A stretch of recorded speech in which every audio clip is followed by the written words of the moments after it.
Father in heaven, as we study this amazing topic that you've given to us, please help us to understand. Himmelske Far, i det vi skal studere dette fantastiske budskapet som du har gitt oss, så ber vi om hjelp til å forstå. May we understand so that we can share with others. Gi oss å forstå slik at vi kan hjelpe andre eller dele det med andre. And so that we can know the importance of this for our lives. Og at vi kan forstå viktigheten av dette for våre liv. In Jesus' name, amen. I Jesu navn. Amen. All right.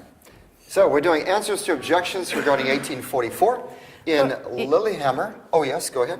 Så nå skal vi ha svar på innvendinger imot, eller når det gjelder 1844 og på Lillehammer. In Lillehammer, a couple of nights ago, I did 7 steps to 1844. For noen kvelder siden så var jeg på Lillehammer, og da hadde vi 7 skritt mot 1844. I'm just going to summarize that really briefly. Og det skal vi ta en kort resumé av nå. And if you want to see the full presentation from Lillehammer, I think it's taped, so you will have it available. Og hvis dere har lyst til å se hele foredraget fra Lillehammer, så tror jeg at det er tatt opp sånn at dere kan få anledning til å se det siden.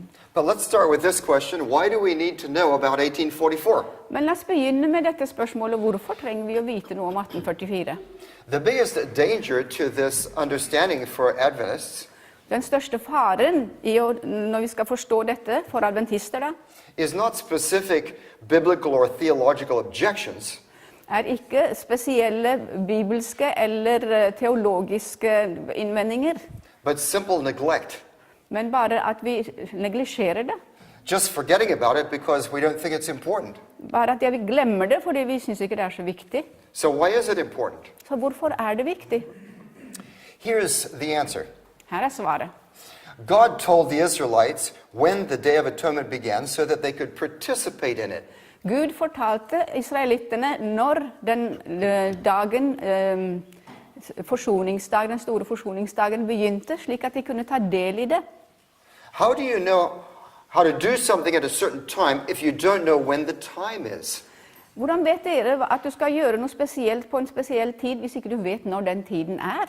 The Israelites were to practice self-denial by fasting and so on. Israelittene, de skulle fornekte seg selv og på den dagen og be om tilgivelse. And they were to keep Sabbath by not working. De skulle holde sabbat ved ikke å arbeide.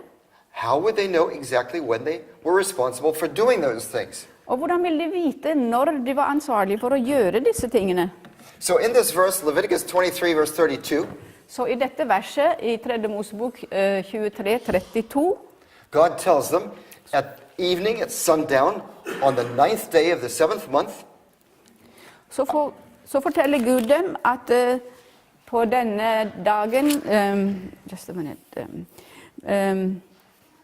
fra kvelden, den 9. dagen i måneden, until the next evening, til kvelden den neste, that's when they were supposed to do these things. da skulle de holde hviledag. Very, very precise. Det var veldig precis. So in Revelation, God tells us when the end-time Day of Atonement judgment begins so that we can participate in it. Og i åpenbaringen så forteller Gud oss når den virkelige forsoningsdagen begynner, slik at vi kan ta del i det. Yesterday afternoon, we talked about how we need to participate in the end-time judgment. I går så snakket vi om hvordan vi skulle ta del i den siste domstiden. But how do we know when to do that? That's important. Men hvordan vet vi når vi skal gjøre det? Det er veldig viktig. Revelation 14 verse 7 says, "Fear God and give him glory, because the hour of his judgment has come." I åpenbaringen 14:7 så leser vi, «Frykt Gud og gi ham æren, for nå er timen kommet da han skal holde dom.» When is it true that the hour of his judgment has come? Når er det sant at hans time for dom er kommet? And the answer is we have to go back to the book of Daniel, and that teaches us when the time of the judgment comes. Og da må vi gå tilbake igjen til Daniels bok, som underviser oss og forteller oss når denne tiden begynner. So here's a brief summary of the 7 steps to 1844. Så her er et kort resumé av disse stegene til 1844. So this is in Daniel chapter 8 and 9. Dette er i Daniel kapittel 8 og 9. And the first step is that 2300 days are much longer than literal days. Og det første steget, det er altså, eller skrittet, det er altså at de 2300 dagene, de er mye lenger enn 2300 virkelige dager. They just covered too much history. They couldn't possibly be 6 1/3 literal years. De dekker over så mye historie at det er helt umulig at det kunne bli 3,5 år. The second step is that Daniel 9 explains Daniel 8. Og det neste vi skal tenke på, det er at Daniel 9 forklarer det som står i Daniel 8. We have very specific connections between these two passages. Og det er veldig nært kontakt mellom disse to, eller sammenheng mellom disse to kapitlene. Third, we find in Daniel 9:25 that the 70 weeks begin in 457 BC. Og så det tredje er at vi får vite i Daniel 9:25 at disse 2318 om året, de begynner i 457 før Kristus. We find that by comparison with Ezra chapter 7. Og det kan vi finne ut med å sammenligne med Esra 7. kapitlet. And step 4, the 70 weeks must be weeks of years because they cover too much history to be literal days. Og det neste vi vet er at disse 70 ukene, det må være mer enn vanlige 70 uker, fordi at de inneholder så veldig mye som skjer i den tida. And step 5 is that the 490 years are the first segment, the first part of the 2,300 days. Og det neste skrittet, det er at de 490 årene, det er den første delen av de 2300 dagene. Therefore, the 2,300 days must also be years, beginning in 457 BC.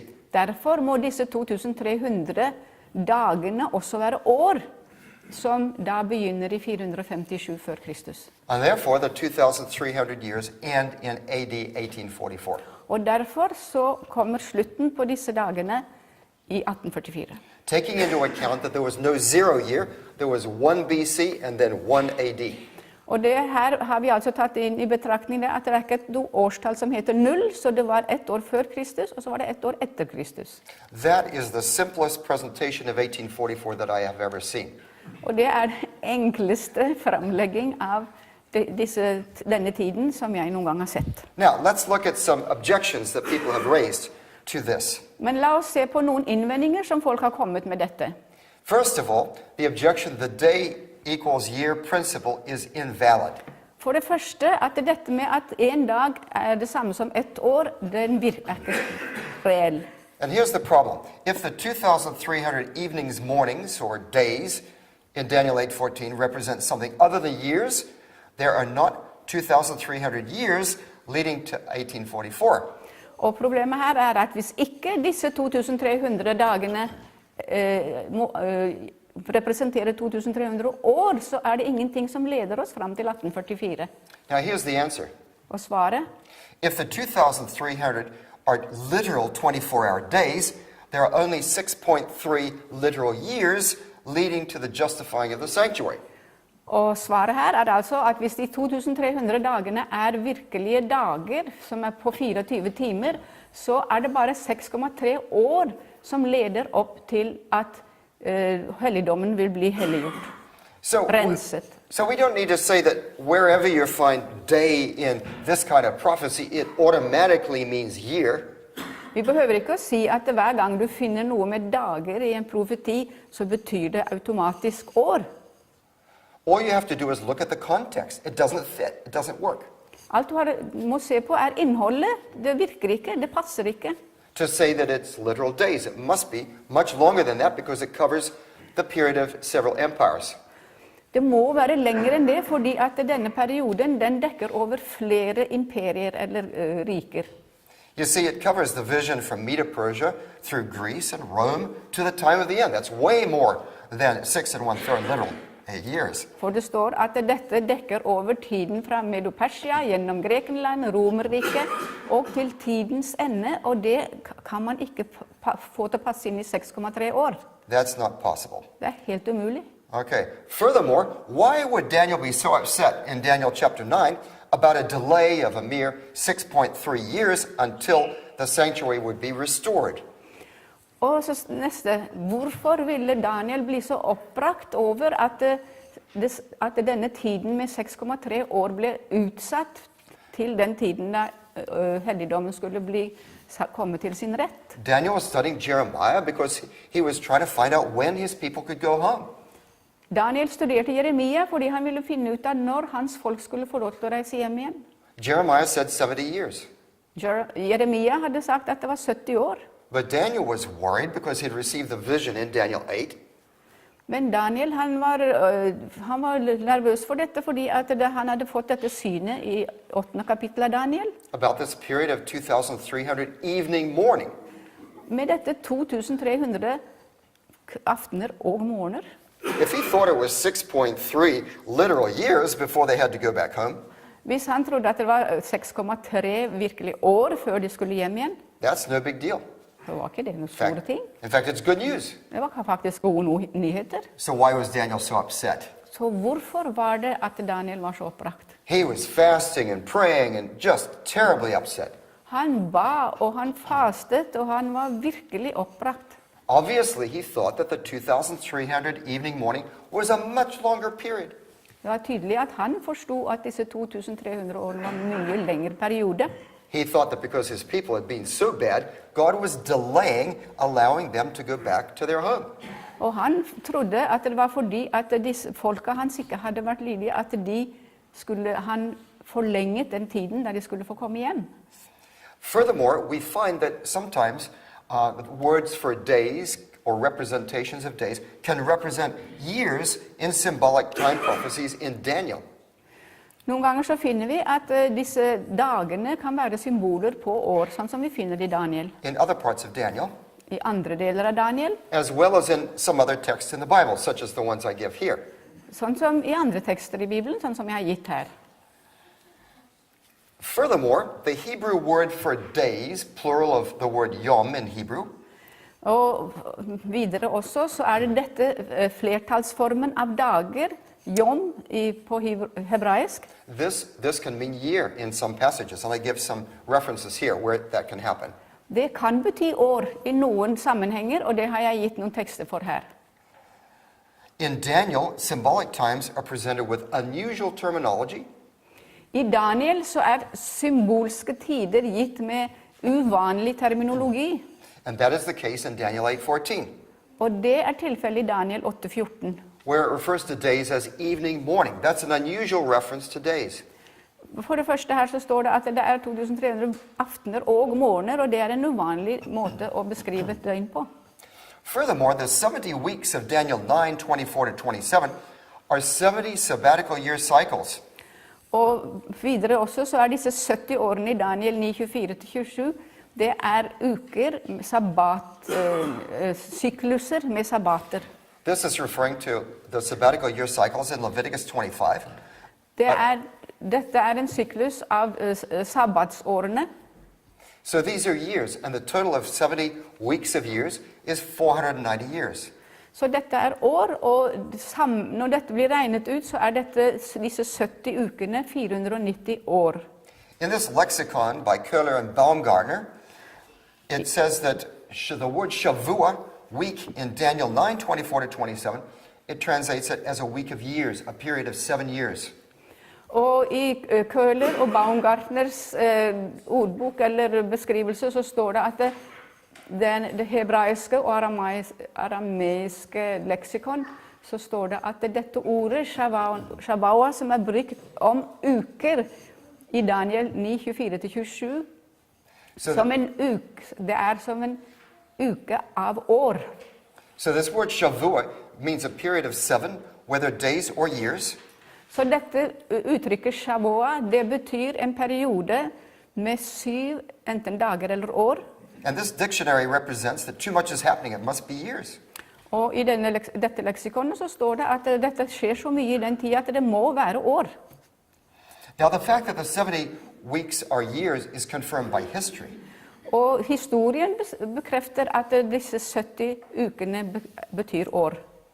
Christ was anointed by the Holy Spirit as the Messiah, the anointed one.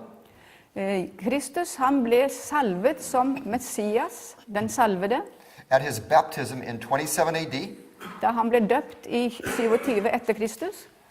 this is according to Luke 3, verse 1, at the beginning of the last week of the 70 weeks. Og dette ifølge Lukas 3:1, og dette var altså begynnelsen, eller den siste uken i denne perioden. Luke refers to the 15th year of the reign of Tiberius Caesar. Lukas henviser til det 15. året av Tiberius sin regjeringstid. And we know that his predecessor, Augustus, died in AD 14. Og vi vet at han som gikk foran han døde i 14 før Kristus, etter Kristus. And the Jewish way of counting would be to count the time from his death to the next new year as year 1. That's just a few months. Og på den måten som de regner tiden, så betyr det at fra han ble konge og til nyttåret, så ble det regnet som et år, enda det var bare noen få måneder. And then counting the full years from the year 2, and we get to AD 27-28, and that's when Jesus was baptized in AD 27. Og så teller man videre de 15 årene, og så kommer man til år 27-28, og det var da Jesus ble døpt. So Jesus met his appointment on time with the prophecy. Så Jesus han oppfylte og kom på tiden etter profetien. All right. The 490 years are the first segment of the 2300 evenings mornings of Daniel 8:14. Og de her 490 årene, det den første delen av denne profetien i Daniel 8:14 om de 2300 aftener og måneder. We find that because this time period is cut off from a longer time period. Og vi finner dette fordi at denne tiden skåret av fra en lengre periode. And the end of Daniel 9:27 refers to events that happen after the 70 weeks of years come to an end. Og det som vi finner i Daniel 8:14, det ting som skjer etter at de 70 ukene ferdig. There's destruction, there's abomination, and these kinds of things. And this is referring to the vision in Daniel 8, where the same language is used. Og der det ødeleggelse og fordervelse, og alt dette som skjer etter det slike ting som blir oppfylt med samme ordbruk som i Daniel etter 8:14. So we have the 70 weeks of years, and then the abominations come to pass. That's the rest of the 2,300 years. Så vi har de her 490 årene, og så etter det så kommer dette som skjer av alle vederstyggeligheter og alt dette. Now, if the 70 weeks of years are years, the 2,300 must also be years. Så hvis disse 70 ukene, eller de 490 dagene år, så må også de 2,300 dagene være år. Because you can't take 490 years out of a larger period of 6.3 literal years. It doesn't work. For du kan ikke ta 490 år og trekke det fra 6,3 år. Det går bare ikke. That would be like a little Chihuahua dog giving birth to an elephant. Det ville være som en liten chihuahua-hund som fødte en elefant. That was a bad illustration, but it works. Det var en dårlig beskrivelse, men det virker. Here's objection number 2. Og her nummer 2 av disse tankene som de har imot dette. Daniel 9:25 does not refer to the decree of Artaxerxes I in 457 BC. I Daniel 9:25 så det ikke henvist til denne uttalelsen som Artaxerxes kom med i 457 før Kristus. See, there were 3 Persian decrees by kings that helped the Jews to be able to be restored in Jerusalem. Det var 3 ganger at det gikk ut ord fra en persisk konge om at Jerusalem skulle bli bygget opp. The first was by Cyrus, which let them go home and let them start rebuilding the temple. Den første var med Kyros, som sa de kunne få lov til å reise hjem og kunne få lov til å bygge opp byen. The second one was by Darius that also helped them with the temple. Og den andre var med Darius, som også hjalp dem med tempelet. But the first one that mentions the city of Jerusalem is that of Artaxerxes I in the 7th year of his reign. Men den første som nevner byen Jerusalem, det var Artaxerxes i det 7. året av sin regjeringstid. That's according to Ezra chapter 7. Og det sånn vi leser det i Esra 7. kapittel. And we know that the 7th year of Artaxerxes was from 458 to 457 BC. Og vi vet at det 7. året til Artaxerxes det var fra 458 til 457 før Kristus. There is no doubt about that date. Det ingen tvil om den datoen. because it's confirmed by correlating it with records of eclipses. So it's astronomically confirmed to the day. For dette kan man finne forsikring om gjennom astronomi og de her forskjellige formørkelser og hva det måtte være. If we find the Bible telling us the certain day of a king's reign, we can know the exact day in our calendar. For hvis vi ser en dato for en eller annen konge når han regjerte, så vet vi at det er riktig, og vi kan finne ut av hvilken dag det er i vår kalender. And there's a book that has all those details. It's by Parker and Duberstein. Og Parker og Duberstein har en bok hvor du kan finne alle disse tingene. So in Ezra chapter 7, it gives us the beginning of the time in Daniel 9:25. Så 7. kapittel i Esra gir oss begynnelsen av tiden i Daniel 9:25. And Daniel 9:25 says, from the going forth of the word or decree to restore and build, that is rebuild Jerusalem. Og i Daniel 9:25 så sier det fra den tiden at budskapet går ut, eller det går ut en befaling om at Jerusalem skal bygges opp igjen. And that's the beginning of the 70 weeks of years. Så er det begynnelsen til de 70 ukene med år. So what does this mean, the going forth of the word to restore and rebuild Jerusalem? Så hva betyr det med denne befalingen eller ordet om at man skal bygge opp og gjenreise Jerusalem? Now, here's a problem. Her er et problem. Many translate Isaiah 44:28 to mean that Cyrus says that Jerusalem shall be rebuilt.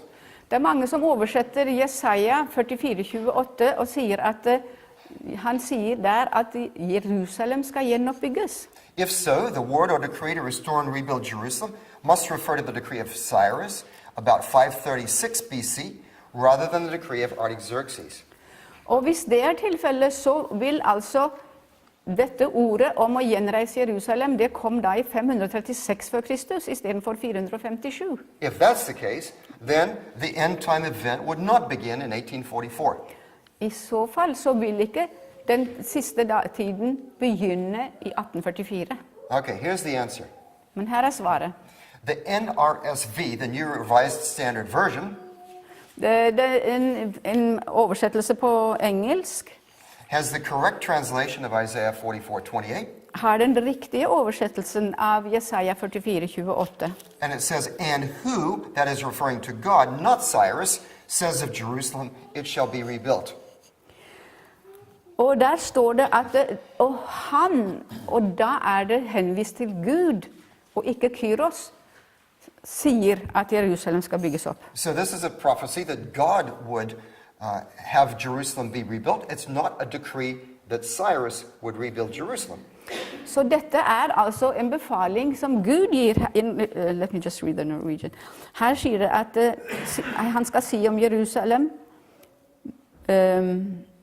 at jeg vil si om Jerusalem, hun skal bygges om, og tempelet det skal grunnlegges. Så dette er noe som Gud sier som en profeti, og det er ikke noe som Kyros kommer til å si. And this preserves the pattern of Hebrew syntax that runs through verses 24 to 28. Pardon? This preserves the pattern of Okay. Hebrew syntax that is grammar, that runs through these verses. Så dette holder fast ved, eller er det samme som syntaksen eller ordbruken, det hebraiske ordbruken som går gjennom vers 24-28 i det 9. kapitlet. And I can explain the details of that if you're interested. Og jeg kan forklare detaljene av dette hvis dere er interessert. Now, Cyrus played an important part in the restoration process ordained by God, which culminated with the decree of Artaxerxes. Det er riktig at Kyros hadde en viktig plass i dette arbeidet med å gjenoppbygge Jerusalem, og det kulminerte med denne befalingen som Artaxerxes kom med. But the first of these three Persian decrees to mention the word Jerusalem is that of Artaxerxes, not Cyrus. Men den første som nevnte Jerusalem, det var Artaxerxes og ikke Kyros. Unlike the earlier decrees, Artaxerxes explicitly included concern for the city of Jerusalem itself, not just the temple. Og litt som et motstykke eller annerledes enn Kyros og Dareios, så var det Artaxerxes som spesielt nevnte Jerusalem og gjenoppbyggingen av byen, og ikke bare tempelet. And in Ezra 7, he mandated the restoration of Jerusalem as the judicial and civil center of the Jewish people. Once again, Og enda en gang i Esra 7 så ser vi at han sa at Jerusalem skulle være hovedsete for styret og for den åndelige delen i det jødiske folket. so the Jews again regained control of the city themselves. Så at jødene igjen kunne få kontrollen over byen. Even though the people had already gone back to settle there. Selv om folk allerede var dratt tilbake igjen og bodde der.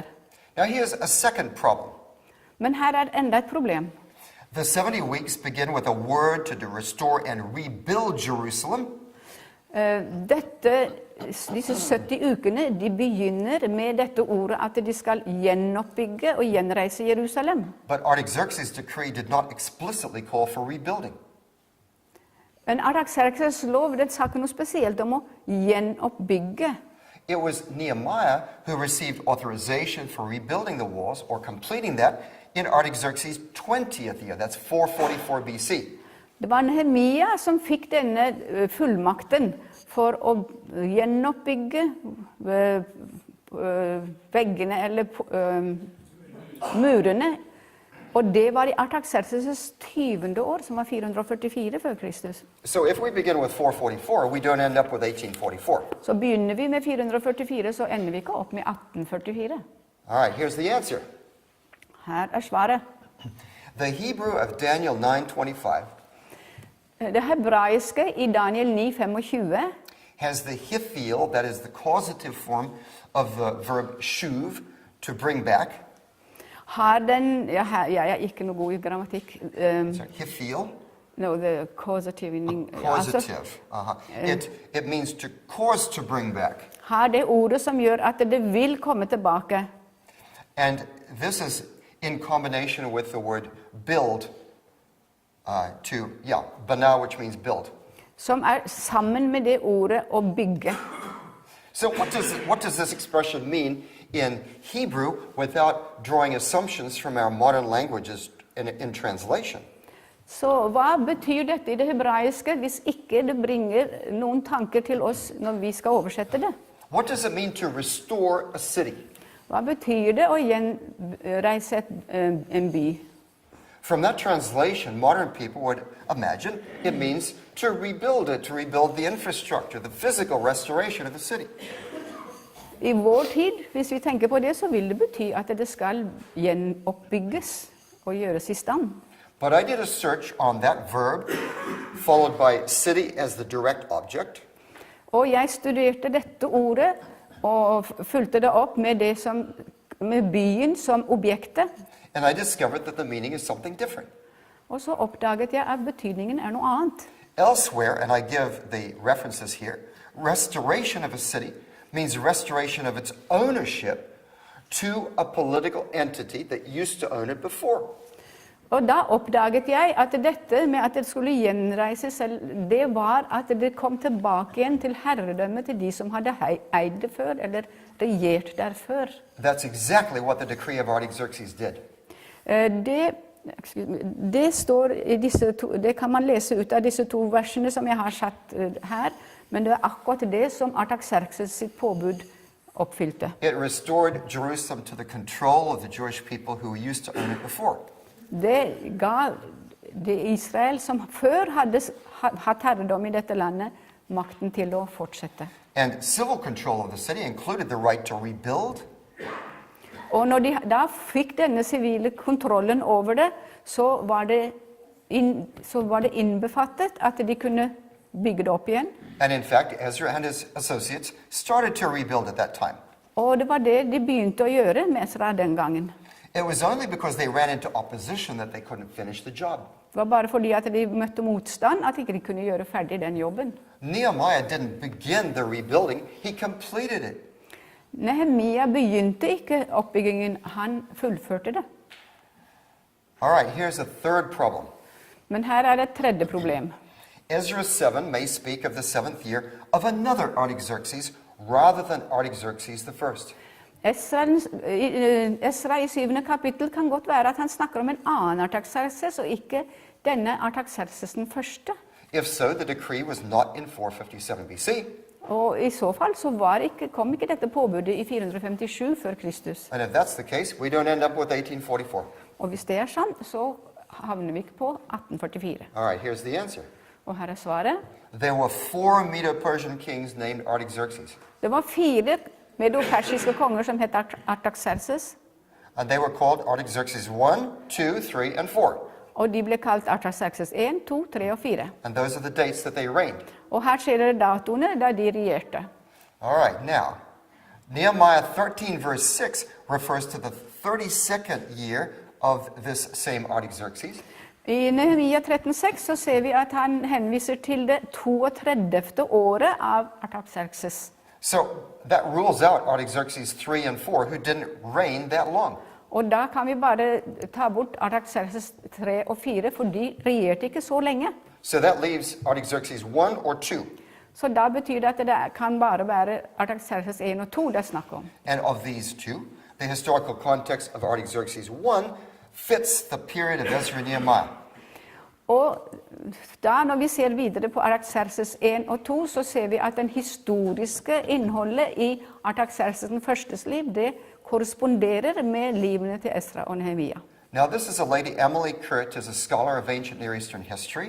Og Amelie Kurt, hun er som er spesialist på dette historien i den fjerne østen. She's not an Adventist. Hun er ikke adventist. She describes the actions of Artaxerxes 1 to counteract a threat from the Athenians, the people of Athens, who supported an Egyptian revolt. Og hun snakker om at Artaxerxes 1, han prøvde å motarbeide en trussel som han fikk fra atenerne, som støttet egypternes opprør.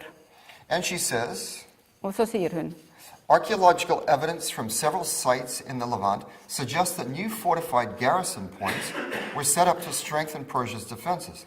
og når vi ser på arkeologiske funn, så ser vi i dette området som heter Levant, det foreslår at det var mange fort som ble bygd for å man skulle styrke Persias motstand eller beskyttelse. The missions of the Achaemenid Jewish courtiers Ezra and Nehemiah to Jerusalem, perhaps to be dated to 458 and 445 respectively, may well be linked to this vigorous Persian effort to beat back the Greek threat.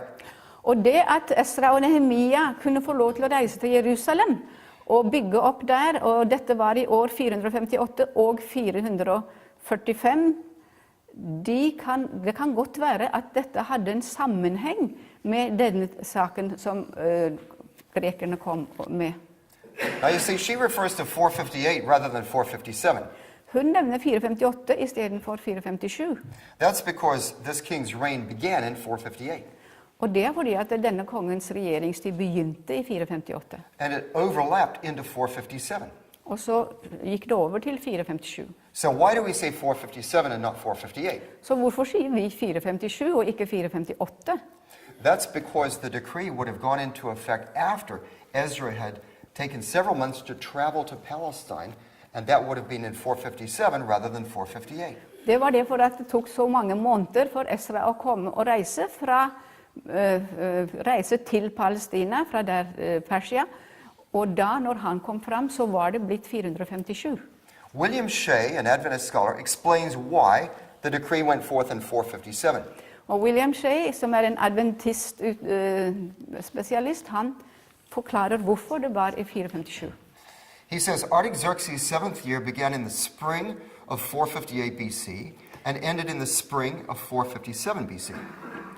Regjeringen til Artaxerxes begynte på våren 458 og første året hans og ble avsluttet på våren 457. The Jews, however, considered the new year to begin in the fall. Thus, by the Jewish civil calendar, Artaxerxes' 7th year would have begun in the fall of 458 and ended in the fall of 457 BC.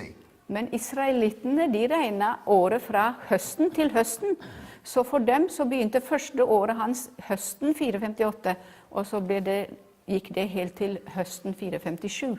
By this reckoning, Ezra would have begun his journey to Jerusalem in the spring of 457 BC, arriving there in the summer of the same year, that is 457. Og når man bruker denne tidsregningen, så betyr det at Esra han reiste fra Persia i våren 457 etter deres tidsregning, og kom dit om sommeren 457. Artaxerxes wrote his decree earlier in his 7th year. Artaxerxes skrev dette påbudet tidligere i sitt regjeringstid. However, it did not go forth, and that's the word that's used in Daniel 9:25, going forth. Men det gikk ikke fram, som det står i Esra. That's really referring to publication of the decree Det betyr at når det ble kunngjort, among the people in Palestine until Ezra arrived there with the decree later in 457 BC. det ble ikke kunngjort, eller det ble ikke stadfestet før Esra kom dit og kunne kunngjøre det for folkene i And then it was 457. published so that it could be implemented, and that's the important thing.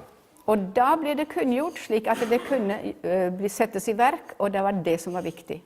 The fact that the 70 weeks are a period of relative Jewish independence Det at disse 70 ukene var en tid av relativt frihet eller selvstyre for jødene, supports the idea that the period began when the going forth of the decree actually implemented it to give them that independence. Det støtter denne tanken om at det var først når dette påbudet eller denne loven var blitt kunngjort, at de hadde dette mandatet at de kunne regjere eller være selvstyrt. Now here's objection 3. Og så kommer vi til denne nummer 3 av motsigelser.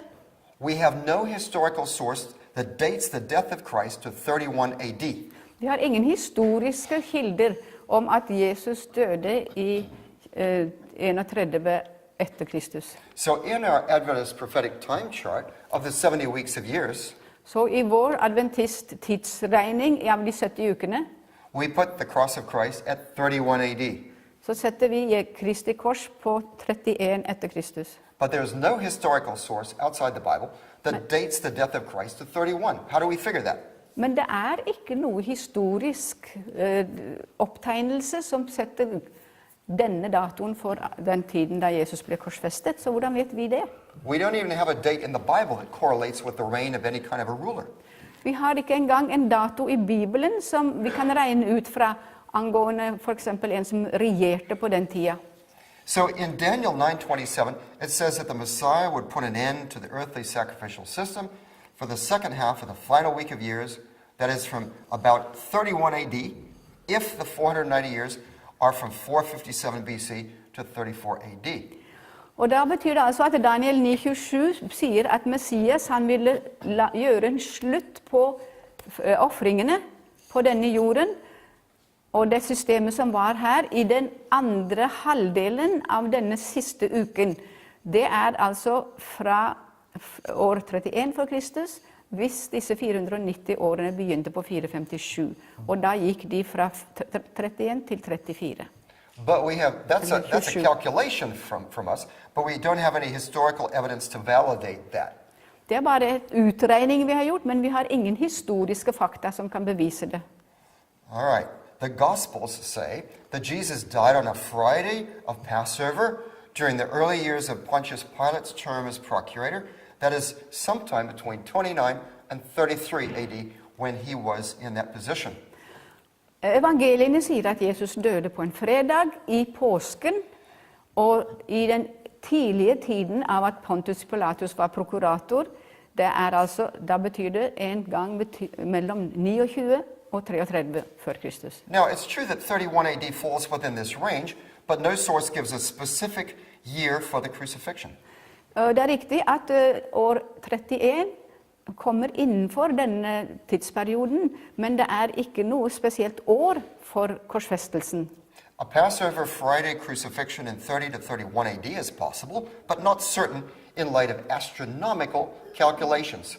Men når man skal se på astronomiske utregninger, så er det er kanskje mulig at denne påsken kunne komme på fredag, og at han ble korsfestet da i år 30-31 før Kristus.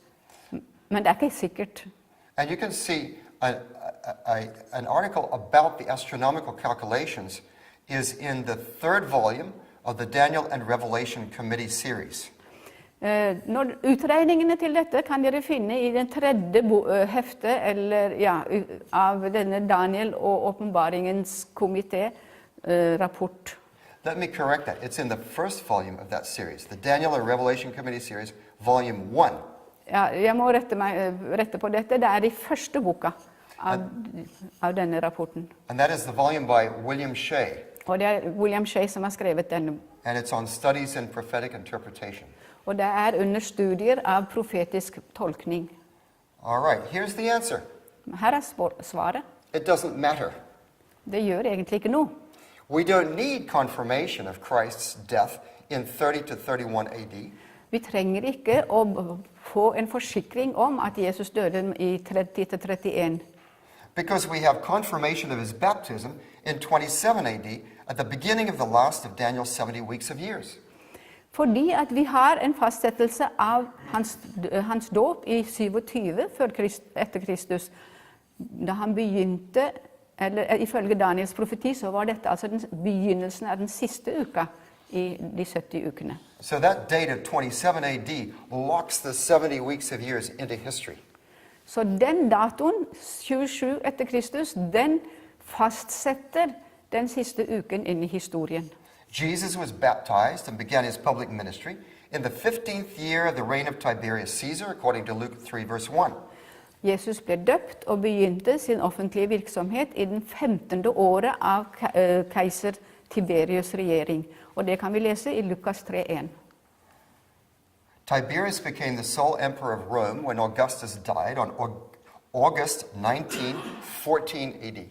Tiberius han ble enehersker i Roma når Augustus døde 19. august i 14 etter Kristus. There's no doubt about this date. You can just Google it and look it up on Wikipedia if you want.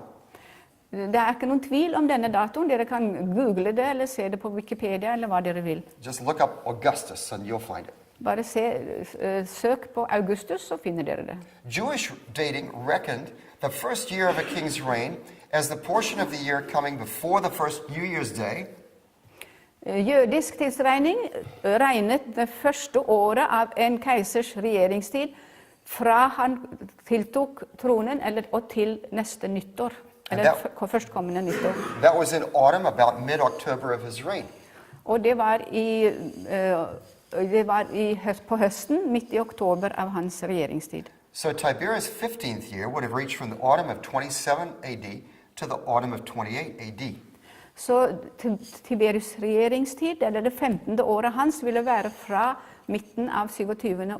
året til det 28. And so Jesus came within that range. Og Jesus kom i løpet av den tida. And he was anointed by the Holy Spirit, and that meant that he became the Messiah, which means anointed one. Og han ble salvet, og det betyr at han ble Messias, som også betyr den salvede. And the New Testament uses that language of Jesus being baptized and then blessed by the Holy Spirit. He was anointed by the Holy Spirit. Og Bibelen bruker også dette språket, at han ble velsignet med den hellige ånd etter dåpen. Here's objection number 4. Og så kommer vi til nummer 4 av protest. Antiochus IV Epiphanes fulfilled the little horn symbol. Antiochus den 4. Epiphanes, han oppfylte det lille hornet symbol. A widespread theory holds that Daniel's prophecies are actually history responding to the crisis for the Jews caused by the Seleucid, that is Hellenistic or Greek, king Antiochus IV Epiphanes, who reigned from 175 BC to about 164-163 BC. Og det er en vidstrakt teori som mener at disse profetiene, det er faktisk historie som svarer til den krisen som jødene opplevde av den seleukiske, eller hellenistiske kongen Antiochus 4. Epiphanes, som regjerte fra 175 før Kristus til 164 eller 63 før Kristus. If that's true, and Antiochus was the little horn, then the 2300 evenings, mornings were fulfilled in the distant past, so there's no pre-Advent judgment going on right now. Og hvis det er sant, så er det slik at de 2300 aftener og morgener, de ble oppfylt i historien ganske lenge siden, så det er ikke noen dom som foregår nå, like før Jesus kommer igjen. All right, here's the answer. Og så her er svaret. Several factors rule out identification of the little horn with Antiochus IV Epiphanes. Og det er faktisk flere ting som gjør at det er umulig for Antiochus den 4. Epiphanes til å passe inn på dette. First of all, in Daniel chapter 7, the little horn arises from the fourth empire, which is Rome. For det første, i Daniel 7 så kommer dette lille hornet ut fra det 4. imperium, og det er Roma. Antiochus was a Greek ruler. He wasn't Roman, so he came at the wrong time. Antiochus kom på en feil tid, for han var greker. Han kom ikke ut fra det romerske. So Antiochus cannot be the little horn. Antiochus kan ikke være det lille hornet. Furthermore, in Daniel chapter 8, verse 9, the little horn goes out in horizontal motion from one of them. That is from one of the four winds, which means directions, that are mentioned at the end of verse 8. Og for det andre så er det at i Daniel 8:9 så står det at det lille hornet det går ut i horisontal retning, og det er fra en av dem, står det, og det er fra en av de 4 himmelretninger, himmelretninger, sånn som det står i slutten av vers 8. And this parallels verse 5, describing the horizontal movement of the he-goat from, that is, the west, which is one of the directions. Og dette er en parallell til vers 5, som forklarer om denne horisontale bevegelsen til væren fra vest, og det var en av retningene. Okay, now here is the point. Horizontal motion does not refer to the little horn arising from one of the 4 Greek horns, one of which Antiochus ruled. Og her er altså innvendingen at horisontal bevegelse, det betyr ikke at det lille hornet kommer opp fra en av de 4 greske hornene, altså en som Antiochus regjerte i. Rather, that motion refers to going out to conquer, to increase one's territory. Det egentlig betyr er at han beveger seg ut for å utvide sitt område. Furthermore, Antiochus was only one king in the middle of a line of Seleucid rulers. He was king number 8 out of 20. Og for det tredje så var Antiochus bare én konge i alle disse kongene. Han var nummer 8 av flere 20. And in Daniel 8, the little horn takes over the previous power as a whole, all of it. He's not just one ruler. He's the leader of an empire. I Daniel 8 så ser vi at dette lille hornet, han regjerer ikke bare en liten del av sitt eget område, han overtok alt sammen i det imperiet. He didn't start a new empire at all. Han begynte ikke et nytt imperium. He did persecute the Jews for a time, but he tried to go into Egypt and Palestine and elsewhere, but he failed. He didn't increase his territory. Men han prøvde å komme til Egypt og Palestina og andre steder, men han feilet i alt sammen, så selv om han prøvde å forfølge jødene for en liten stund.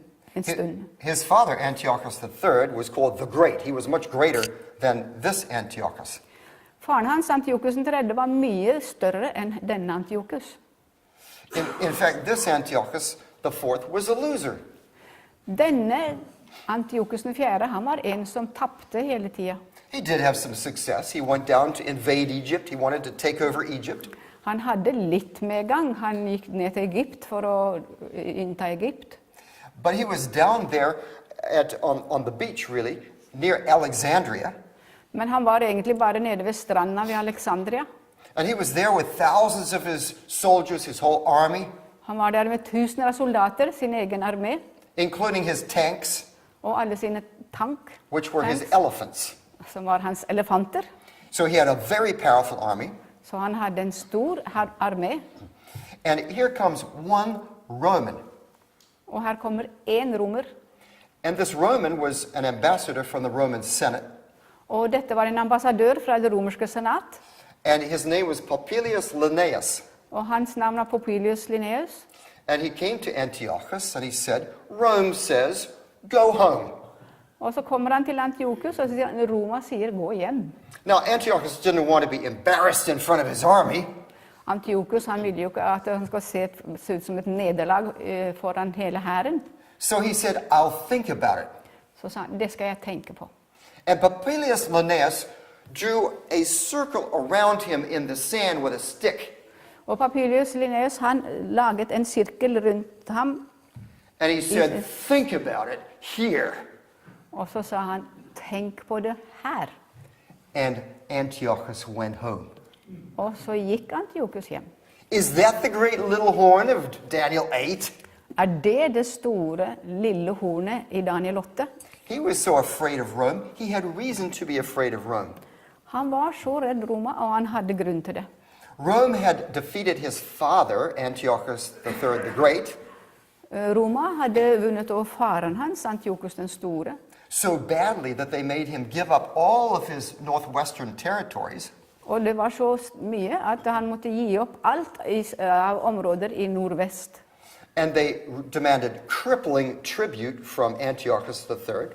Og han måtte gi dem, hvert år så måtte han gi dem 12, som gjorde at de virkelig landet ble fattig.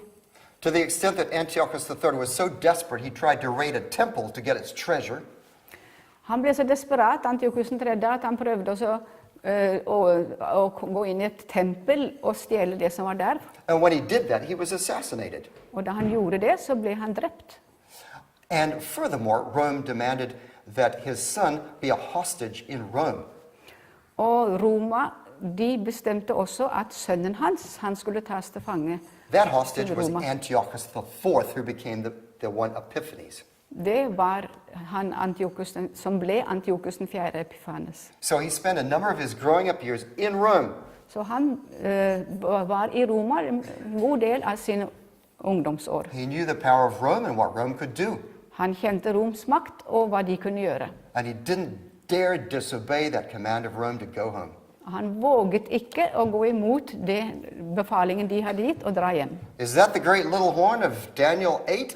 Er det store, lille hornet i Daniel 8? No. And then he No. later tried to invade to the east, and he died in battle or something like that.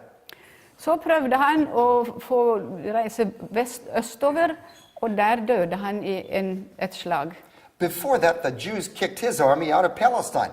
Og før det så fikk jødene kastet hele hans hær ut av Palestina. So he ended up with a smaller territory than he began with. Og så han endte opp med et mye mindre område enn det han begynte med. The little horn of Daniel 8 greatly expands its territory. Det lille hornet i Daniel 8, det bare bredde seg ut. But Antiochus Epiphanes didn't do anything of the sort. Antiochus Epiphanes gjorde ingenting av den slag. Now here's a fourth point. Og her er et fjerde punkt.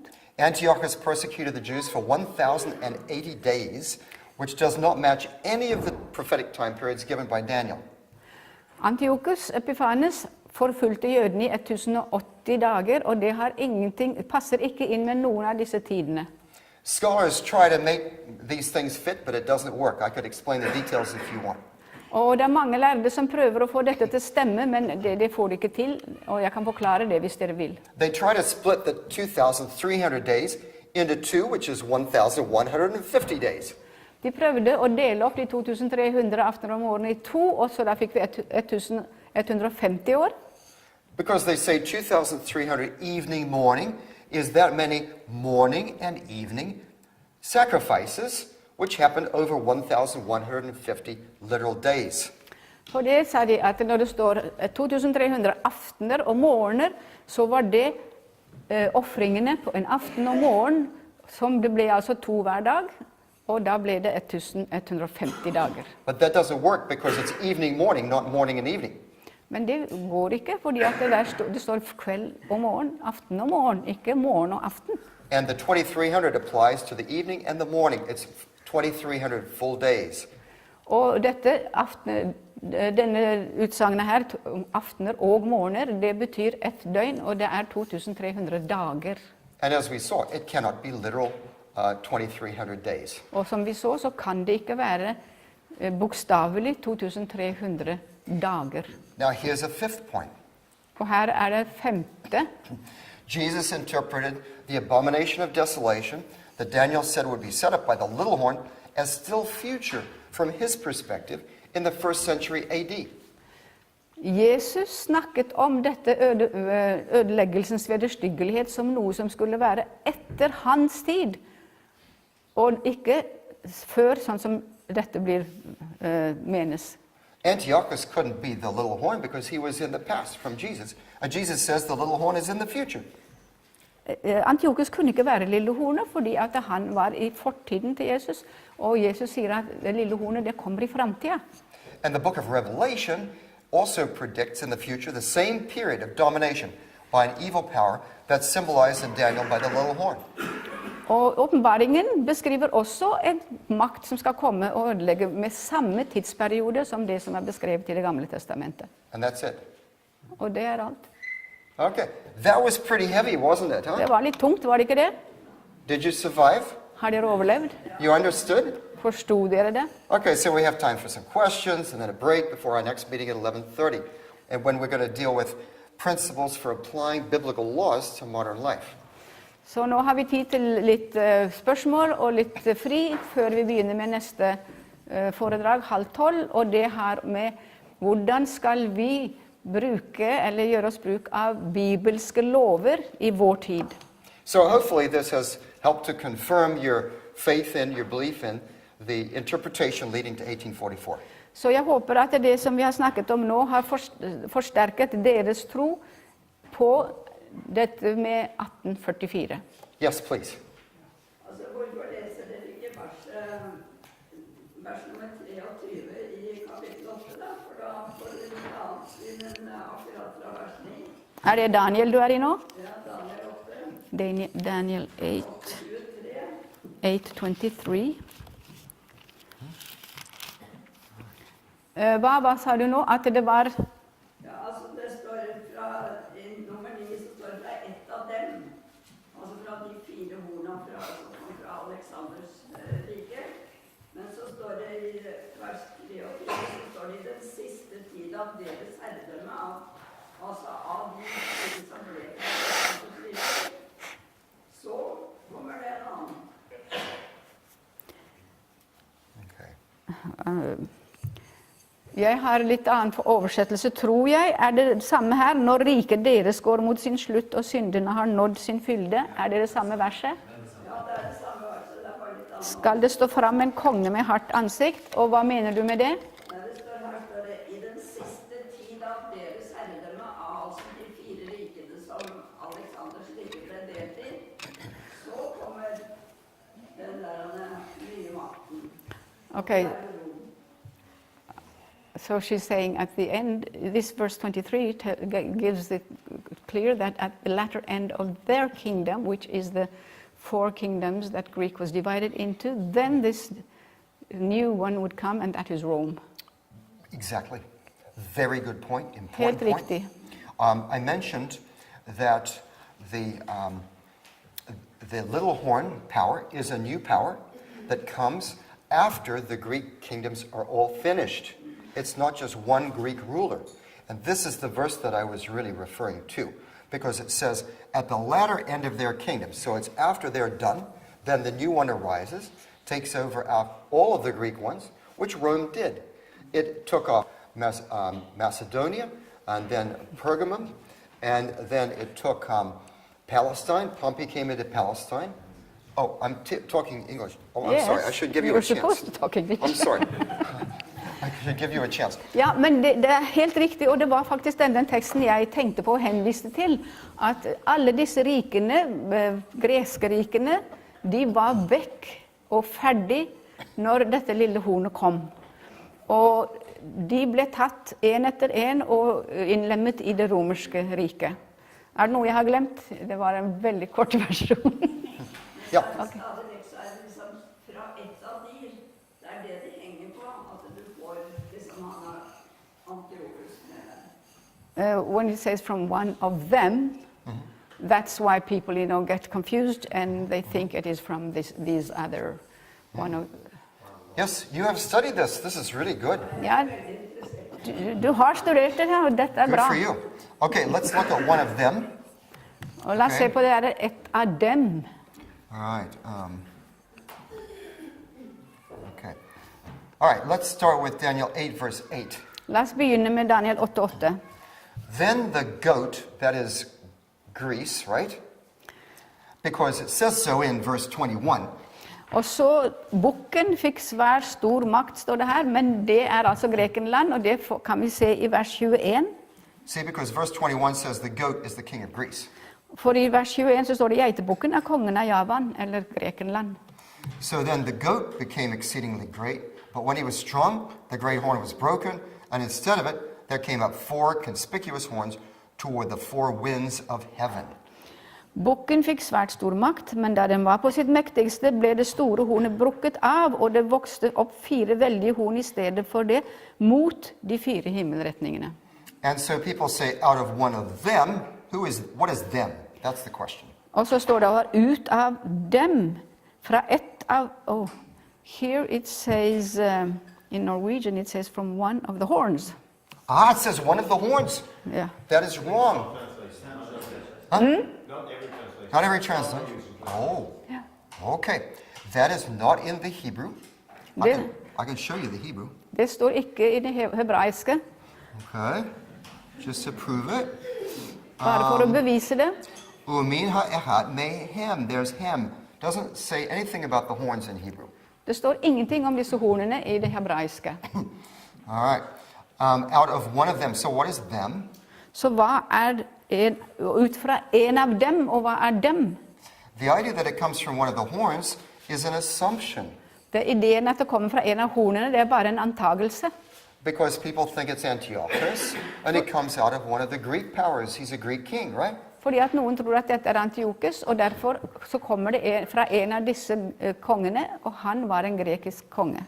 However, the nearest thing that it could refer to is the winds.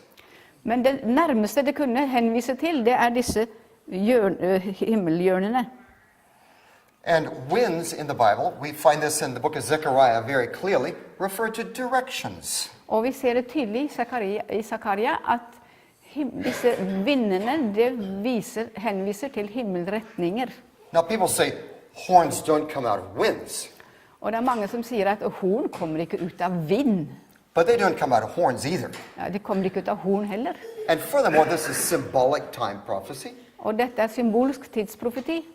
And in the Bible, you see in the vision, the goat is running so fast he doesn't even touch the ground. Og vi ser det symbolsk her at denne bæren han flyr så fort at han rører ikke bakken engang. So these visions are not dependent on what happens in our material world. Så disse synene de er ikke avhengige av det som skjer i vårt vanlige liv. Have you ever seen a leopard with 4 heads? Har dere noen gang sett en leopard med 4 No, you see? hoder? Okay, Nei. so that is not an issue. Now, Så det why, har ikke noe med saken å gjøre. if we have the 2 options, if this comes out of the horns or the winds, how do we know which one of those options to choose? Så hvis det er nå 2 valgmuligheter, at dette kommer ut fra hornene eller fra vinden, hvordan skal vi vite hvilken vi skal velge? Okay, the Hebrew grammar actually tends to prefer the winds because it says from one of them, and the word for them is masculine in Hebrew. Men vi ser her i det hebraiske at når det står fra en av dem, så henviser det til vinden, fordi at det ordet dem, det er et hannkjønn. Now the word for winds can be either feminine or masculine, so it could fit the winds. Vind kan også være feminin, så det kunne jo passe vinder. But the word for horns is feminine, so them would not naturally refer to the horns, which is a feminine. They should agree in gender. Hornene er feminin, altså hunnkjønn, og derfor så er det umulig når det står et ord i hannkjønn at det kan henvise til noe i hunnkjønn. However, it's true that in late biblical Hebrew like this, the masculine hem could also refer to the feminine.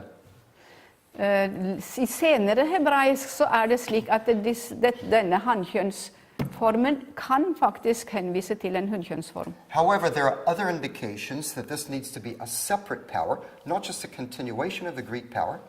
Men det andre ting som viser at dette en ny makt og ikke noe som fortsetter ut av det greske. Aside from verse 23 that we looked at that says at the latter end of their rule, Og når vi leste her, så står det på slutten av deres regjeringstid.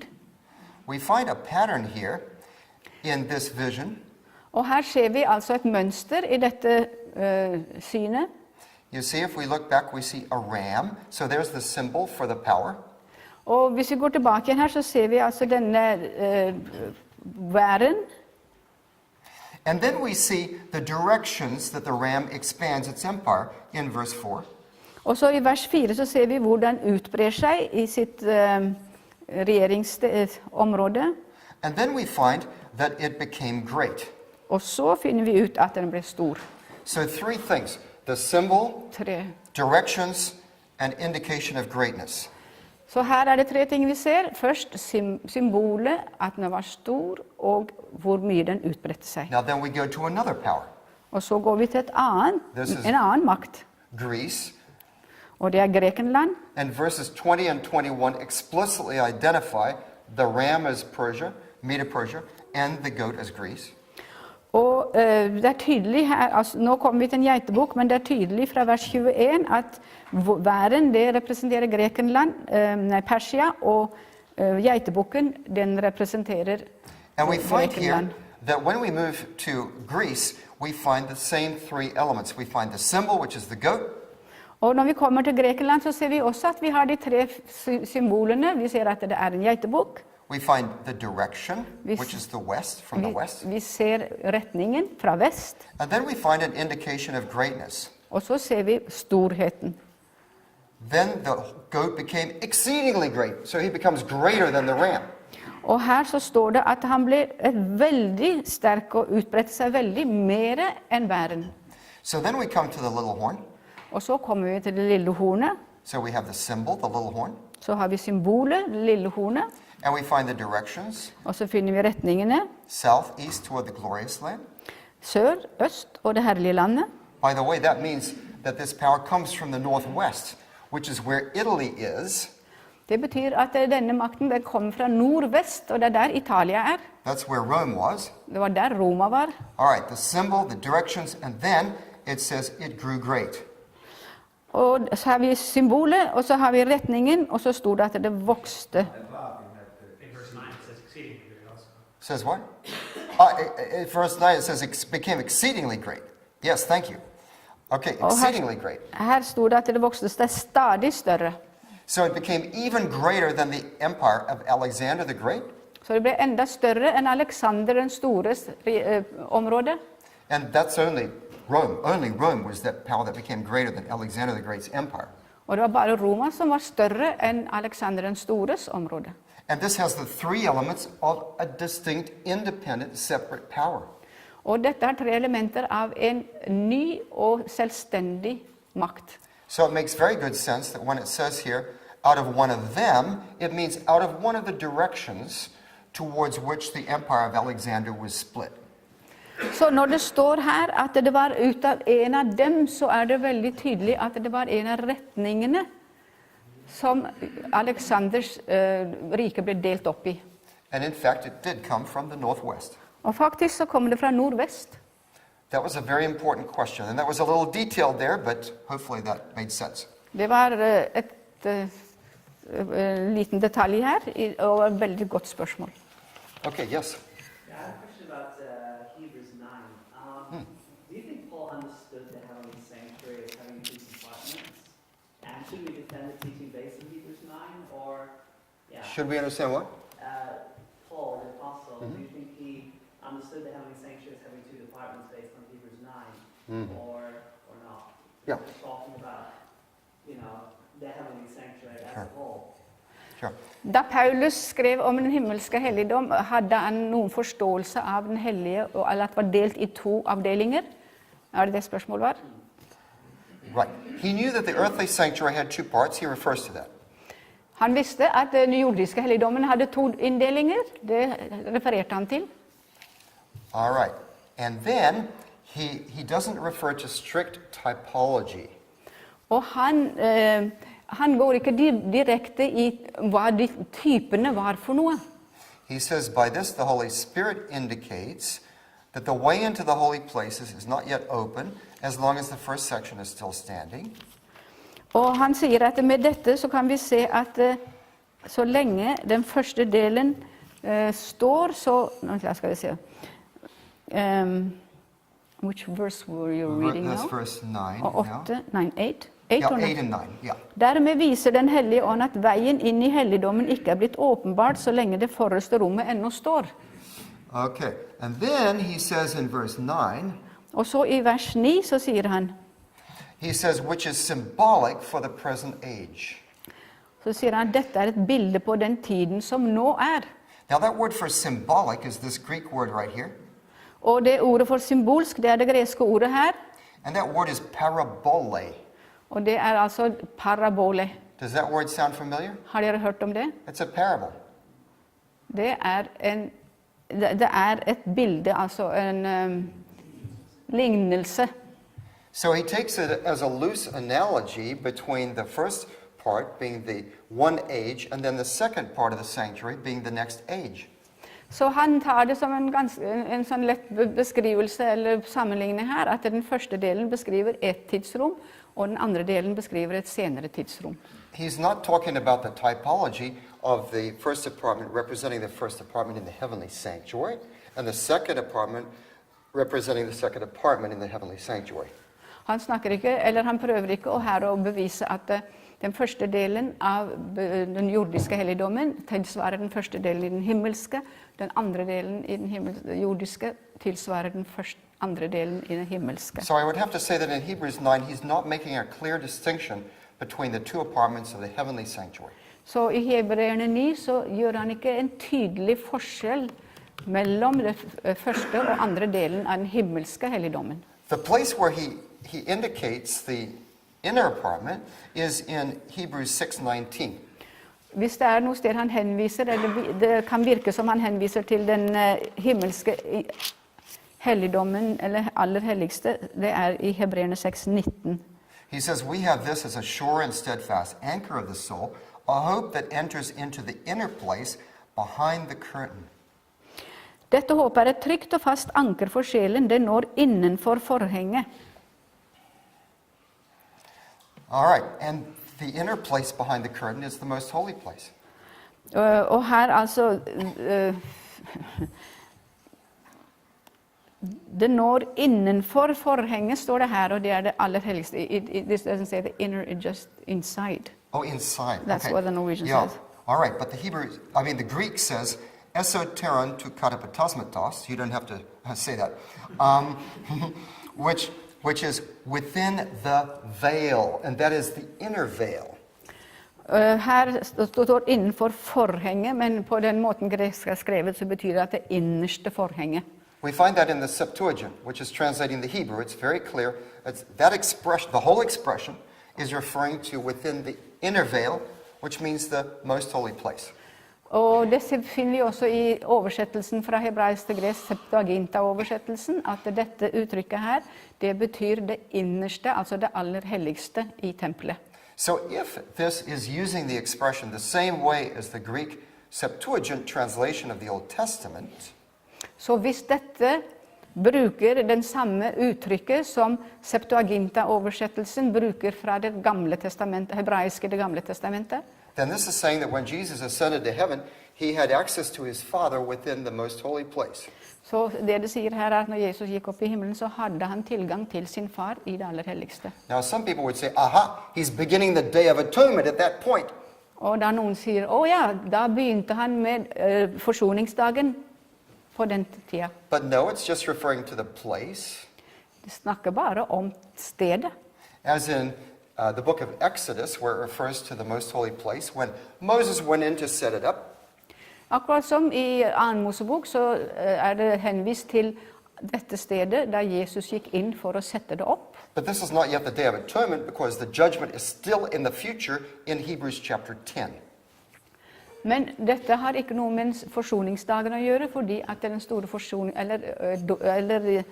dommen, den kommer først i den 10. kapittelet av Hebreerne. Now, it's possible that Hebrews is using this language to refer to the outer veil, and just to say that the whole heavenly sanctuary is like the most holy place. God is there. Og det kan jo godt være at han bruker dette uttrykket bare for å si at hele tempelet er hellig, og at Gud er der. But even if it's referring to the most holy place, it's referring to location, not to the function that begins in 1844. Men selv om det skulle være henvisning til det aller helligste, så er det bare en henvisning til et sted, og ikke til det som skal skje der etter 1844. And in Daniel 7, there's a special movement from the holy place to the most holy place, indicating a change of ministry.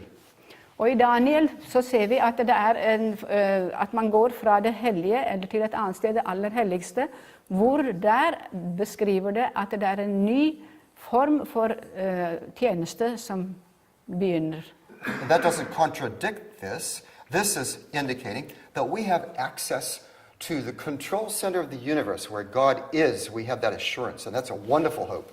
Og det egentlig betyr her, det er at vi har tilgang til himmelen, hvor tingene skjer, og at vi kan få kontakt med Gud. Does that help?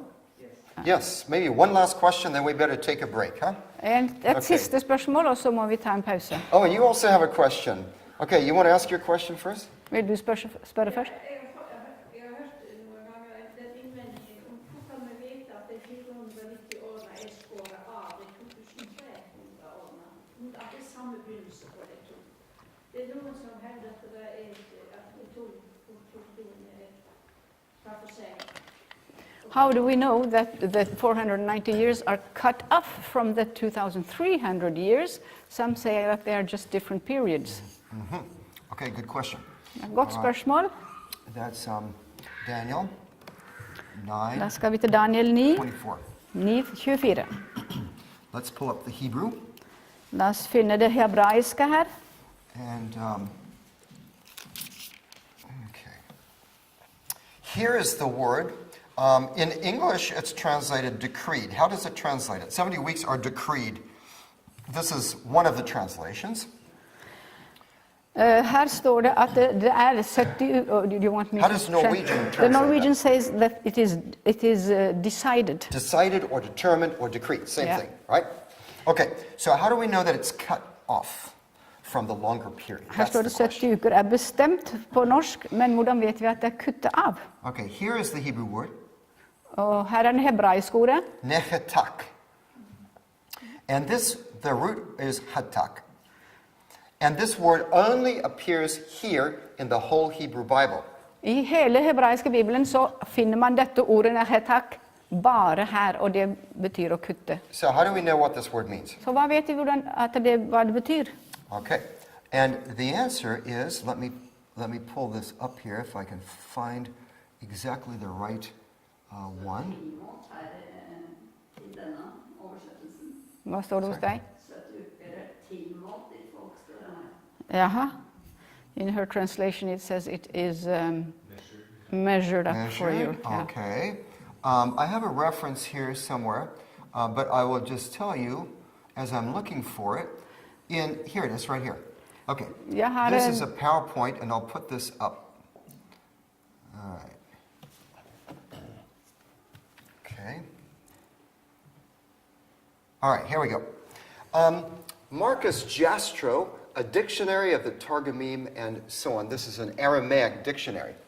Her er det en arameisk ordbok som en som heter M. Mastro har skrevet, And also of Rabbinic Hebrew. og det er i rabbinsk hebraisk. And if you look up that word hatak, it's used quite a bit in Rabbinic Hebrew. Og hvis du slår opp dette ordet hatak, så ser du at det er brukt ganske mye i hebraisk. And here, I've given the page here. Og her er sidetallet. And this word, the basic meaning of the word is to cut something off from a longer segment. Og ordets grunnbetydning er å kutte av noe fra et større stykke. So if you have a string or a rope or a cord, you cut it off. Så hvis du har et stykke tau, så kutter du av noe av det. Now, an extended metaphorical meaning is to determine or decree or decide. Men en sånn utvidet eller annen betydning, det er at det blir avsatt eller bestemt. Just like we say in English, cut a deal. I don't know if you say this in Norwegian. Nei. No? Okay. De har uttrykk på engelsk som kan beskrive dette, men jeg aner ikke hvordan jeg skal oversette det. But the word cut, for example, in the Babylonian language can mean to make a decree or decide, but the word is cut. I babylonsk så kan det bety å skjære, det kan bety at det er bestemt. So this is the perfect word for this context, Så dette er et perfekt ord i denne sammenhengen. because in Daniel 9:24, For i Daniel 9:24 it says that there are 70 weeks that, in relation to the previous period, they're cut off, yes. Fordi at her står det at disse 70 ukene, sammenlignet med den forrige perioden, så er de kuttet av. But at the same time, that means that by doing so, they are decided or decreed for the Jewish people. So it has both meanings, really. Men samtidig så betyr det at det er bestemt for ditt folk og din hellige by, som det står, så det har dobbelt betydning. We know that because Daniel's concern is about what is going to happen to his people in the near future. Fordi at vi ser også at Daniel, det han var opptatt av, det er hva som skal skje med hans folk nå i den nære fremtiden. And you see, a little bit earlier, it says that Gabriel said, I've come now to explain the vision. Fordi at vi ser litt tidligere at Gabriel kommer til han og sier at jeg er kommet for å forklare synet. So he's explicitly explaining the vision, and there's no vision in this chapter. Og han kommer for å forklare synet, og så er det ikke noe syn i dette kapitlet. He's explaining the vision of Daniel 8. Det han forklarer er synet i Daniel 8. So everything here is in relation to the 2300 evening morning. Så alt som sies her, det er i forhold til det synet om de 2300 So it makes aftenårene. perfect sense that 70 weeks are chatak. Well, in relation to the 2300, what does that mean? Cut off. Så når det er, disse 70 ukene er skåret av, så er det i samband med. And that means cut off from the first segment because Daniel is interested in the first part. Og det er fra begynnelsen, fordi at Daniel han var interessert i det nærmest ham. That makes sense? Very good. I think we have maybe one final question here, and then we take a break. Hadde Did du you Solveig have et? another? Det var fra Hebreerne, det er det 9. kapittel. Hebrews 9. There's 9. Så Okay. står det med dette gir den hellige ånd til kjenne at veien til helligdommen ennå ikke er blitt åpenbart så lenge det forreste feltet ennå står. Dette er et bilde på den nåværende tid, og da lurer jeg på hva betyr egentlig det? Er det at Jesus Verse 8. han skulle jo salve et aller helligste der i åpenbaringen, nei, Daniel også? Så synes jeg det er litt rart at han ikke skulle kunne gå inn i det aller helligste før i 1844. Ja, altså, nå må jeg beklage at jeg sto her for å finne det verset. Du sa ikke hvilket vers det var, og derfor så har ikke jeg fått med alt det du sa. It is verse 8. Dermed viser den hellige ånd at veien inn i helligdommen ikke er blitt åpenbart så lenge det forreste rommet ennå står. Og hva var det du mente? At man ikke da kan komme inn før 1844?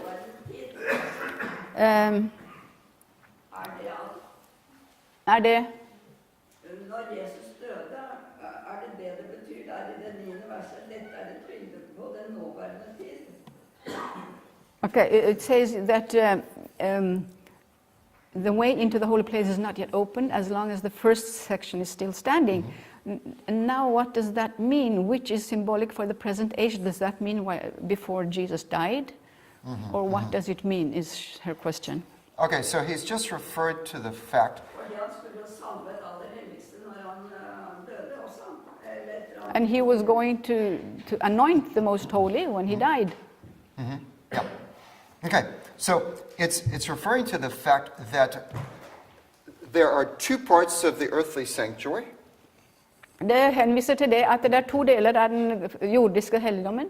And the high priest ministers in the first one throughout the year. Gjennom hele året så tjenestegjør ypperste presten i den første delen. On the Day of Atonement, he leaves there. He goes into the other apartment.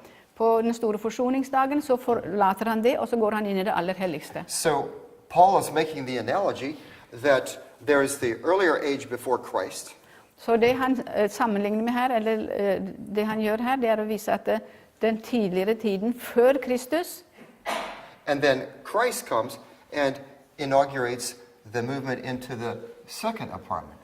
så kommer Jesus, og så innvier han tiden hvordan man kan bevege seg inn i den andre delen. But that second apartment is representing the next age. It's talking about two different periods of history. Men dette andre delen, den snakker om en annen tid i historien. Men så rakna jo forhenget når Jesus døde, og så står det forhenget er bildet på den nåværende tid. Så da har jeg alltid lurt litt på det der. But the veil was rent in two, Yes. and that was a picture of him, his life. So I wondered what this means. Right. Okay. So when the veil is rent, then the earthly sanctuary, its significance comes to an end. Når den er raknet, det her forhenget, så betyr det at nå er den jordiske tjenesten ferdig, slutt. And Ellen White says in her chapter in The Desire of Ages, called It Is Finished, I think it's that chapter, Og Ellen White sier i Slektenes håp, der hvor det står det er fullbrakt i det avsnittet, she interprets in accordance with the book of Hebrews. så forklarer hun sammen med dette hebreerne. She says, when that veil was rent, the way into the holiest was laid open, because that was the inner veil. Så da denne forhenget raknet, så ble veien åpnet inn i det aller helligste. That means that we can have direct access to God where He is. And that's what the book of Hebrews tells us. Det betyr at vi kan ha direkte kontakt, eller vi kan komme rett inn til Gud i det aller helligste, og det er det hebreerne lærer oss. Men så mener vi jo det at Jesus han gikk ikke inn i det aller helligste når han gikk til himmelen, han gikk bare til det hellige. Men så står det jo det at han skulle salve det aller helligste, hvordan kunne han gjøre det? Han kunne gå inn der. But some people say that he didn't go into the most holy, he just went to the holy place. And how could he anoint the most holy if he couldn't go in there? Yes. Okay, so anoint the most holy, that's back in Daniel 9:24. Dette med å salve det aller helligste, det er fra Daniel 9:24. Okay, where it says to anoint a most holy place. Hvor det This is in står Daniel 9:24. i Daniel 9:24. Okay. So Jesus did inaugurate the whole heavenly temple when he went to heaven. Jesus han helliget hele tempelet, eller salvet det hele tempelet, da han gikk opp til himmelen. Including the most holy place. Også det aller helligste. And the whole temple is his temple. He can move around in it, right? Hele tempelet er hans tempel, han kan gå hvor han vil. But the point of the movement from one apartment to another Men dette med at han beveger seg fra den ene avdelingen til den andre, in 1844 i 1844, is to point out that before this, he was doing the kind of ministry that the earthly priest did in the outer apartment before that. men det er for å betegne at før den tida så gjorde han den slags tjeneste som presten gjorde i det første avdelingen. And then from 1844, he's doing the kind of ministry that the earthly priest did that includes the most holy place. Men så etter 1844 så gjør han også den tjenesten som ypperste presten gjorde i det aller helligste her på jorden. So the exact geographic details and movements in the heavenly sanctuary are a little bit mysterious. Så akkurat disse bevegelsene og det hvor man er hen i det himmelske helligdommen, det er litt mysterium med det, eller uforståelig. But two things are clear. Men det er to ting som er klart. One is there are two major phases of Christ's ministry. Det er to forskjellige avdelinger i Jesu tjeneste. And secondly, we as Christians have access to God in his heavenly temple where God is. Og det andre er at vi som kristne, vi har tilgang til Gud i hans tempel hvor han enn er. And when Jesus went to heaven, he could sit down at the right hand of the Father. He has direct access to his Father. Og da Jesus for opp til himmelen, så kunne han gå til sin far, sette seg ved hans høyre side, og han hadde direkte kontakt med ham.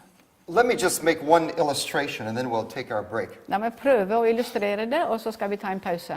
Queen Elizabeth II is Queen of England.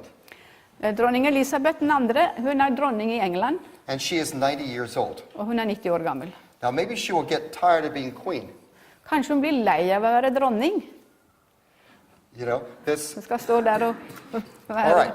So perhaps she will want to make her son, Charles, the crown prince, Men kanskje det kan være at hun vil at hennes sønn, Charles, som kronprinsen, to help her and take over and become king while she is still alive as queen. at han skal overta og bli konge mens hun enda lever. Ancient kings used to do this. They would make their sons king while they were still king, and they would have a co-regency. Og tidligere så brukte kanskje konger å gjøre det. Når de ble slitne, så lot de sin sønn regjere, og så regjerte de sammen. Now let me ask you this. Before that would happen, does Prince Charles have access to his mother? La meg spørre, før dette skulle skje, har da prins Charles adgang til moren sin? Can he go into Buckingham Palace and knock on her door Kan han gå inn på Buckingham Palace og banke på døra?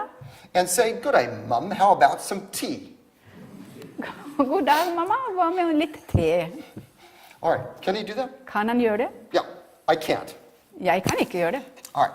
Now, if he is to become king, however, Men hvis han skal bli konge, there is going to be a special ceremony in Westminster Abbey. så blir det en helt spesiell seremoni i Westminster Abbey. She will be standing down one end in the front.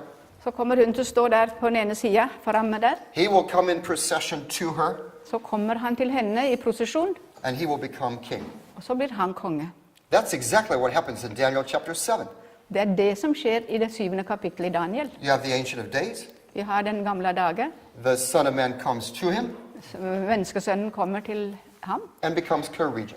og blir en medregent. Does that mean that the Son of Man couldn't have had access to his Father before that? Betyr det at menneskesønnen ikke kunne komme til faren sin før det? No. Nei. But there's a special movement that signifies a change of function, a change of status. Men det er en spesiell seremoni som viser at nå er det en ny funksjon som står i gang, en ny status. So there doesn't have to be any contradiction in the Bible. Så det behøver ikke å være noen motsigelser i Bibelen. And we don't have to say that Jesus only went to the holy place of the heavenly sanctuary when he ascended to heaven in AD 31. Vi behøver ikke å si at Jesus bare gikk inn i det hellige da han gikk opp i himmelen i AD 31 etter Kristus. And the doorway into the most holy place was locked and he couldn't go into that part of his own temple. Og at døra inn til det aller helligste var låst, og han kunne ikke gå inn i sitt eget tempel. He can move around. Han kunne bevege seg rundt. Does that make sense? Gir det mening? Sånn jeg tenkte. Men That's the way I thought it would be. forskjellige meninger. But there are many different ideas about it. Many different ideas. And we'll find out. I don't know everything either, but we're going to find out one day, and I just want to be there and find out. Ja, jeg vet ikke alt jeg heller, men en dag så vil jeg opp der og finne ut av det. Okay, let's take a few minutes break, and then we'll come back and we'll do the next segment on very different topic, very different. And I think you'll find it very interesting how to understand and apply biblical laws to our lives today. Nå tar vi en liten pause, og så kommer vi tilbake igjen etterpå, og da blir det et helt annet tema som er veldig interessant, som jeg håper at dere vil synes er verdifullt. Hvordan vi skal forholde oss til gammeltestamentlige lover i vår tid.